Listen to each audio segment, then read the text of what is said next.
قرآن نہیں بدل سکتا. زور سے سبحان اللہ.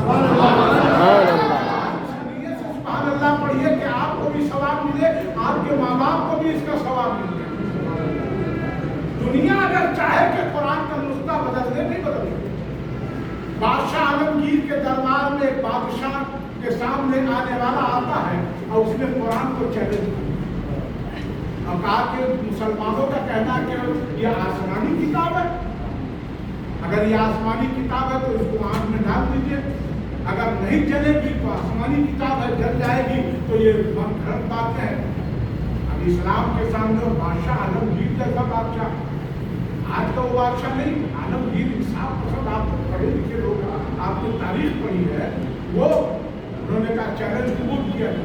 تو عیسائی کے ذہن میں یہ تھا کہ میرے پاس ایک ایسا مسالہ ہے جس مسالے کو مت دینے کے بعد اس پر آنکھ کا اثر نہیں ہوتا ہے, وہ اپنی کتاب پر وہ مسالہ وہ چیز مل کے لایا تھا تاکہ میں ڈال دوں گا تو آنکھ کا اثر نہیں ہوگا, میری کتاب سچی ہوگی, میرا دین سچا مانا جائے گا, اسلام کی رسوائی ہوگی قرآن کی تیاری. ماں اللہ رب العالمین نے آئے فیصلہ لگ گیا, آنکھ جلا دی گئی اور شعلے گرم ہو گئے. ایک طرف وہ اپنی کتاب لے کے جا رہا تھا, ایک حافظ قرآن سینے سے لگایا. پوری دنیا کی نگاہیں دیکھ رہی تھی کہ آج قرآن کو چیلنج کیا, آج قرآن کو چیلنج کیا گیا. اب دیکھنا یہ ہے کہ قرآن سچا ہے یا اس کی کتاب سچی ہے, اس کی بات سچی ہے. اب عنقریب تھا کہ وہ اپنی کتاب بھی ڈالے اور یہ قرآن شریف بھی مسلمان ڈالے. اتنا کرنے سے پہلے اس کے ذہن میں ایک بات آئی, اللہ نے اس کے دل میں ایک بات ڈالی. ایک بات سمجھ لیجیے, اگر اللہ نہیں چاہتا تو آپ یہاں نہیں آتے, اللہ نہیں چاہتا تو ہمارے خان صاحب یہ پروگرام نہیں کرتے. اللہ جس بندوں سے خوش ہوتا ہے اس کو قرآن کے قریب کرتے.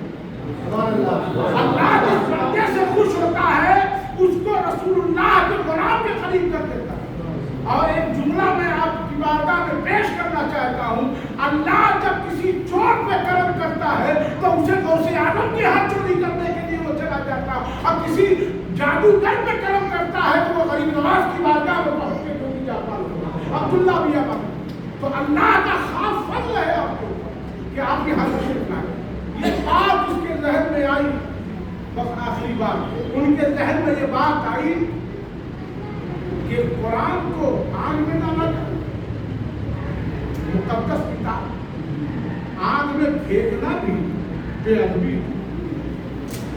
قرآن تو وہ ہے کہ کوئی شراب